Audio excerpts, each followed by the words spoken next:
नमस्कार। आकाशवाणी से प्रस्तुत है समाचार प्रभात।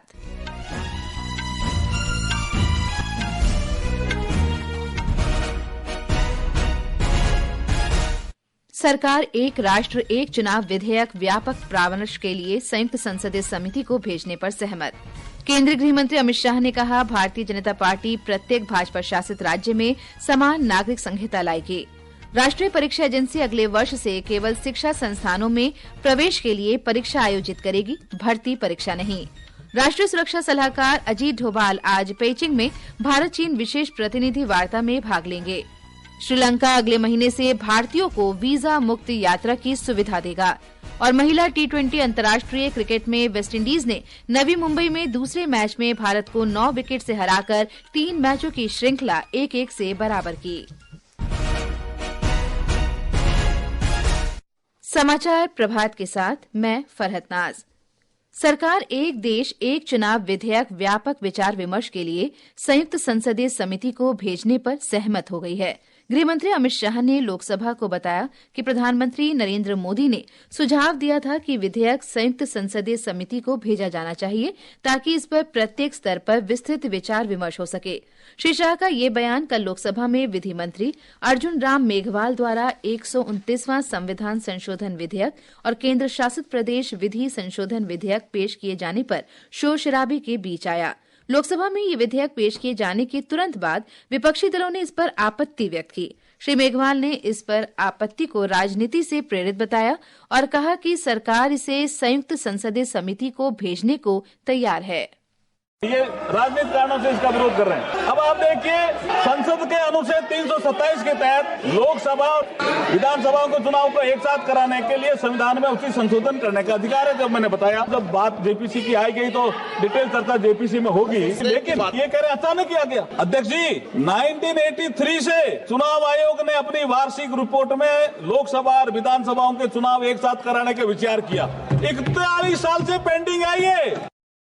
संयुक्त संसदीय समिति किसी विशिष्ट विषय या विधेयक की व्यापक समीक्षा के लिए संसद द्वारा गठित तदर्थ समिति है। इसमें दोनों सदनों के तथा सत्तारूढ़ और विपक्षी दलों के सदस्य शामिल होते हैं। हालांकि समिति की संरचना और सदस्यों की संख्या सीमित नहीं है। संबंधित विषय की समीक्षा के बाद संयुक्त संसदीय समिति भंग कर दी जाती है। समिति की सिफारिशें परामर्श रूप में होती हैं और सरकार इसे मानने के लिए बाध्य नहीं है। समिति विशेषज्ञों से राय ले सकती है तथा सार्वजनिक निकायों, संघों, व्यक्तियों और अन्य संबंधित पक्षों से भी परामर्श कर सकती है। केंद्रीय गृह मंत्री अमित शाह ने कहा है कि भारतीय जनता पार्टी उत्तराखंड की तरह प्रत्येक भाजपा शासित राज्य में समान नागरिक संहिता लागू करेगी। संविधान को स्वीकृति के 75 वर्ष पूरे होने पर राज्यसभा में चर्चा का समापन करते हुए श्री शाह ने देश में समान नागरिक संहिता लागू नहीं करने के लिए कांग्रेस की तीखी आलोचना की। उन्होंने कांग्रेस पर तुष्टीकरण की राजनीति करने का आरोप लगाया।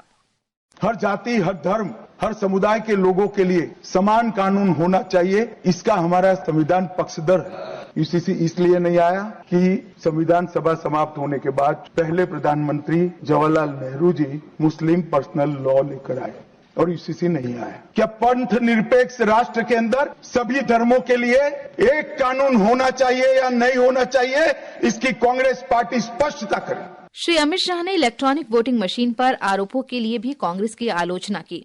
उन्होंने कहा कि जिन लोगों ने महाराष्ट्र में चुनाव परिणामों को लेकर शिकायत की, उन लोगों ने ही झारखंड में जीत का जश्न मनाया, जहां झारखंड मुक्ति मोर्चा के नेतृत्व में इंडिया गठबंधन ने विधानसभा चुनाव जीता। संविधान के 75 वर्ष पर राज्यसभा में सोमवार को शुरू हुई चर्चा 2 दिन तक चली। लोकसभा में पिछले सप्ताह ये चर्चा हुई थी। केंद्रीय शिक्षा मंत्री धर्मेंद्र प्रधान ने कहा है कि राष्ट्रीय परीक्षा एजेंसी अगले वर्ष से केवल शिक्षण संस्थानों में प्रवेश के लिए परीक्षा आयोजित करेगी, भर्ती परीक्षाएं नहीं। नई दिल्ली में संवाददाता सम्मेलन में उन्होंने कहा कि त्रुटि मुक्त परीक्षा संचालित करने और जवाबदेही तय करने के लिए निर्णय लिया गया है। उन्होंने कहा कि शिक्षा और स्वास्थ्य मंत्रालय विचार विमर्श कर रहे हैं कि मेडिकल प्रवेश परीक्षा नीट यूजी ऑनलाइन मोड में ली जाए या ऑफलाइन। उन्होंने कहा कि नीट यूजी की विस्तृत रूपरेखा अगले 2-3 हफ्तों में घोषित किए जाने की आशा है। शिक्षा मंत्री ने कहा कि सीयूईटी यूजी वर्ष में एक बार ही आयोजित होगी। उन्होंने सुचारू और निष्पक्ष परीक्षा संचालित करने और एनटीए को मजबूत बनाने के उद्देश्य से गठित इसरो के पूर्व अध्यक्ष के राधाकृष्णन की अध्यक्षता वाली समिति की सिफारिशें साझा की। ये समाचार हमारी वेबसाइट www.newsonair.gov.in और हमारी news on AIR mobile app पर भी उपलब्ध हैं। राष्ट्रपति द्रौपदी मुर्मू आज हैदराबाद के निकट बोलाराम स्थित राष्ट्रपति निलयम में अनेक नई सुविधाओं का शुभारंभ करेंगी। राष्ट्रपति मुर्मू अपनी शीतकालीन प्रवास के लिए कल शाम निलयम पहुंची। नई सुविधाओं में आगंतुकों के लिए वहां एक नया भवन और स्मारक चिन्ह विक्रय केंद्र शामिल है। एक रिपोर्ट।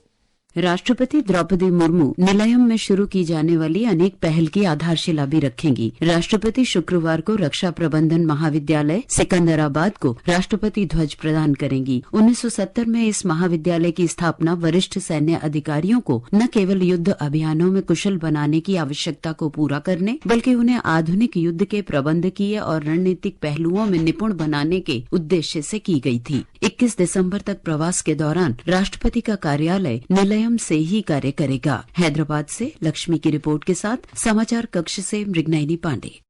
राष्ट्रीय सुरक्षा सलाहकार अजीत डोभाल आज पेचिंग में भारत चीन विशेष प्रतिनिधि वार्ता में भाग लेंगे। इस बातचीत का उद्देश्य पूर्वी लद्दाख में सैनिकों की तैनाती के कारण पिछले 4 वर्ष से बाधित द्विपक्षीय संबंधों को बहाल करना है। एक रिपोर्ट। श्री डोभाल चीन के राष्ट्रीय सुरक्षा सलाहकार और विदेश मंत्री वांग यी के साथ 23वें दौर की विशेष प्रतिनिधि स्तर की वार्ता करेंगे। बातचीत में पूर्वी लद्दाख से सेना हटाने और गश्ती से संबंधित 21 अक्टूबर की संधि के अनुसार द्विपक्षीय संबंध फिर मजबूत करने पर व्यापक विचार विमर्श की आशा है। इस महत्वपूर्ण बातचीत से पहले कल चीन ने कहा कि वह प्रधानमंत्री नरेंद्र मोदी और राष्ट्रपति शी जिनपिंग के बीच 24 अक्टूबर को रूस के कजान में ब्रिक्स शिखर सम्मेलन से अलग हुई बैठक के दौरान बनी सहमति की प्रतिबद्धता लागू करने के लिए भारत के साथ काम करने को तैयार है। विशेष प्रतिनिधि वार्ता के बारे में पूछे जाने पर चीन के विदेश मंत्रालय के प्रवक्ता लिन जियोन ने संवाददाताओं को बताया कि चीन पूरी तत्परता से आपसी मतभेदों का समाधान करना चाहता है। समाचार कक्ष से जया भारती। भारतीय नागरिक अगले वर्ष जनवरी से श्रीलंका की वीजा मुक्त यात्रा कर सकेंगे। भारत उन 39 देशों में शामिल है जिनके लिए श्रीलंका ने वीजा मुक्त यात्रा की व्यवस्था की है। भारत यात्रा पर आए श्रीलंका के विदेश मंत्री विजिथा हेरात ने कल नई दिल्ली में इंडिया फाउंडेशन द्वारा आयोजित संवाद में ये घोषणा की। उन्होंने कहा कि इसके लिए संसदीय गजट अधिसूचना जनवरी में जारी की जाएगी। विज्ञान और प्रौद्योगिकी मंत्री डॉक्टर जितेंद्र सिंह ने किसानों को कीटनाशकों के दुष्प्रभाव से बचाने के लिए विशेष रूप से तैयार किसान कवच सूट जारी किया। डॉक्टर सिंह ने कल नई दिल्ली में कहा कि ये कीटनाशक रोधी सूट किसानों की सुरक्षा के लिए एक महत्वपूर्ण उपाय है।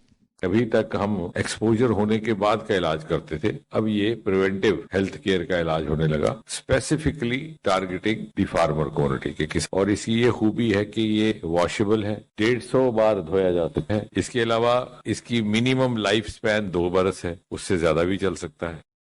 हिमाचल प्रदेश की 14वीं विधानसभा का शीतकालीन सत्र आज से धर्मशाला के तपोवन स्थित विधानसभा परिसर में शुरू हो रहा है। हमारे संवाददाता ने बताया है कि 21 दिसंबर तक चलने वाले सत्र में कुल 4 बैठकें होंगी। हिमाचल प्रदेश विधानसभा के शीतकालीन सत्र के लिए विधानसभा सचिवालय को कुल 316 प्रश्नों की सूचनाएं प्राप्त हुई हैं, जिनमें 248 तारांकित और 68 अतारांकित प्रश्न हैं। इसके अलावा सरकार द्वारा 15 बिल भी प्रस्तुत किए जाएंगे, जिन्हें चर्चा के बाद पारित किया जाएगा। विधानसभा अध्यक्ष कुलदीप सिंह पठानिया ने बताया कि इस सत्र में हिमाचल विधानसभा के इतिहास में पहली बार 0 आवर की शुरुआत की गई है। उन्होंने उम्मीद जताई कि सत्ता पक्ष व विपक्ष के सदस्य जनहित से जुड़े मुद्दों को सदन में उठाने के अलावा सत्र संचालन में अपना रचनात्मक सहयोग देंगे। रितेश कपूर, आकाशवाणी समाचार, शिमला। मौसम विभाग ने हिमाचल प्रदेश, पंजाब, हरियाणा, चंडीगढ़ और राजस्थान में आज अलग अलग स्थानों में शीतलहर चलने का अनुमान व्यक्त किया है। जम्मू कश्मीर, लद्दाख, गिलगित, बाल्टिस्तान और मुजफ्फराबाद में भी अगले 2 से 3 दिनों तक ऐसे ही हालात बने रहने के आसार हैं। वहीं दिल्ली और राष्ट्रीय राजधानी क्षेत्र में सुबह और रात के समय धुंध और हल्के से मध्यम कोहरे के साथ शीतलहर बनी रहने की संभावना है। और अब खेल समाचारों के साथ हैं शक्ति सिंह। T20 अंतर्राष्ट्रीय महिला क्रिकेट के दूसरे मैच में वेस्टइंडीज ने भारत को 9 विकेट से हराकर 3 मैचों की श्रृंखला में 1-1 से बराबरी कर ली है। ये मैच कल रात नवी मुंबई के डीवाई पाटिल क्रिकेट स्टेडियम में खेला गया। वेस्टइंडीज ने 26 गेंद शेष रहते 160 रन का लक्ष्य हासिल कर लिया। कप्तान हेली मैथ्यूज ने 85 रन की शानदार पारी खेली और उन्हें प्लेयर ऑफ द मैच घोषित किया गया। इससे पहले भारत ने निर्धारित 20 ओवर में 9 विकेट पर 159 रन बनाए। भारत के लिए स्मृति मंधाना ने सर्वाधिक 62 रन बनाए। तीसरा और अंतिम T20 मैच कल खेला जाएगा। बैडमिंटन में त्रिशा जॉली और गायत्री गोपीचंद की भारतीय महिला जोड़ी ने विश्व बैडमिंटन महासंघ की विश्व रैंकिंग में 11वीं रैंकिंग हासिल की है। सात्विक साईराज रंकीरेड्डी और चिराग शेट्टी की एकमात्र भारतीय जोड़ी ने सभी श्रेणियों में दुनिया के 10 शीर्ष में स्थान बनाया है। ये वर्तमान में दुनिया में 9वें पायदान पर है। लक्ष्य सेन पुरुष सिंगल्स में 12वीं रैंकिंग पर हैं, वहीं महिला सिंगल्स में पीवी सिंधु विश्व में 15वें स्थान पर हैं। उधर शतरंज में नए विश्व चैंपियन डी गुकेश ने आगामी विश्व रैपिड और ब्लिट्ज चैंपियनशिप से अपना नाम वापस ले लिया है। इस चैंपियनशिप में अर्जुन एरिगेसी और आर प्रज्ञानंद भारत का प्रतिनिधित्व करेंगे। ये चैंपियनशिप 26 से 31 दिसंबर तक न्यूयॉर्क में आयोजित की जाएगी। ब्रिस्बेन में बॉर्डर गावस्कर ट्रॉफी टूर्नामेंट में ऑस्ट्रेलिया के साथ तीसरे क्रिकेट टेस्ट मैच के आज अंतिम दिन के खेल में वर्षा और खराब मौसम के कारण विलंब हो रहा है। इससे पहले ऑस्ट्रेलिया के 545 रन के जवाब में भारतीय टीम अपनी पहली पारी में 260 रन पर सिमट गई। अरे अजय, 31 दिसंबर याद है ना? हाँ, न्यू ईयर पार्टी प्लान करनी है, गेस्ट लिस्ट बनानी है और न्यू ईयर रेजोल्यूशन भी तो बाकी है। पर इससे पहले एक और काम है जो सबसे ज्यादा जरूरी है। वो क्या? बिलेटेड और रिवाइज टैक्स रिटर्न्स ई फाइल करने की अंतिम तारीख भी 31 दिसंबर 2024 है। करदाता कृपया ध्यान दें, यदि आपने अब तक निर्धारण वर्ष 2024-25 की अपनी टैक्स रिटर्न फाइल नहीं की है तो लेट फीस के साथ 31 दिसंबर 2024 तक आप अपनी टैक्स रिटर्न फाइल कर सकते हैं। और यदि आपने निर्धारण वर्ष 2024-25 की अपनी टैक्स रिटर्न ड्यू डेट से पहले फाइल की थी और उसमें संशोधन की आवश्यकता है तो आप अपनी रिवाइज रिटर्न बिना लेट फीस के 31 दिसंबर 2024 तक फाइल कर सकते हैं। अधिक जानकारी और आयकर रिटर्न फाइल करने के लिए incometax.gov.in पर लॉग ऑन करें। प्रत्येक आयकर दाता एक राष्ट्र निर्माता। और अब आज के समाचार पत्रों की सुर्खियों के साथ हैं रवि कपूर। धन्यवाद फरहत। लोकसभा में एक देश एक चुनाव से संबंधित विधेयक पेश होने का समाचार आज सभी समाचार पत्रों के पहले पन्ने पर है। हिंदुस्तान लिखता है, लोकसभा में कानून मंत्री अर्जुन मेघवाल ने विधेयक पेश किया। एक देश एक चुनाव बिल जेपीसी को भेजा जाएगा। हरिभूमि की सुर्खी है, विपक्ष के जोरदार हंगामे के बीच लोकसभा में पेश हुआ एक देश एक चुनाव विधेयक।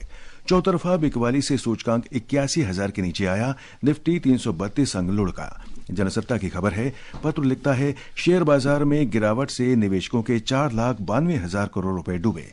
कश्मीर में बारामूला के तंगमर्ग में जमे हुए झरनों की खूबसूरत तस्वीर अमर उजाला ने प्रकाशित की है। पत्र लिखता है, कश्मीर में कड़ाके की ठंड, जमने लगे जलाशय। दैनिक जागरण ने कोहरे का येलो अलर्ट जारी किया है।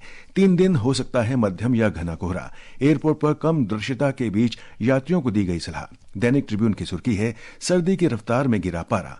हवा फिर हुई जहरीली, वायु गुणवत्ता सूचकांक 400 के पार। जनसत्ता की खबर है। पत्र लिखता है, लोगों को सांस लेने में परेशानी के साथ आंखों में हो रही है जलन। चीटो तूफान से भारी तबाही, फ्रांस ने कर्फ्यू लगाया। दैनिक भास्कर ने मायोट द्वीप की तस्वीर सहित ये खबर प्रकाशित की है। कम आय और सोशल मीडिया कर रहे कर्मचारियों को मानसिक रूप से बीमार, राजस्थान पत्रिका ने नई महामारी शीर्षक से ये खबर प्रकाशित की है। धन्यवाद रवि। और अंत में मुख्य समाचार एक बार फिर। सरकार एक देश एक चुनाव विधेयक व्यापक परामर्श के लिए संयुक्त संसदीय समिति को भेजने पर सहमत। केंद्रीय गृह मंत्री अमित शाह ने कहा, भारतीय जनता पार्टी प्रत्येक भाजपा शासित राज्य में समान नागरिक संहिता लागू करेगी। राष्ट्रीय परीक्षा एजेंसी अगले वर्ष से केवल शिक्षा संस्थानों में प्रवेश के लिए परीक्षा आयोजित करेगी, भर्ती परीक्षा नहीं। राष्ट्रीय सुरक्षा सलाहकार अजीत डोभाल आज पेइचिंग में भारत चीन विशेष प्रतिनिधि वार्ता में भाग लेंगे। श्रीलंका अगले महीने से भारतीयों को वीजा मुक्त यात्रा की सुविधा देगा।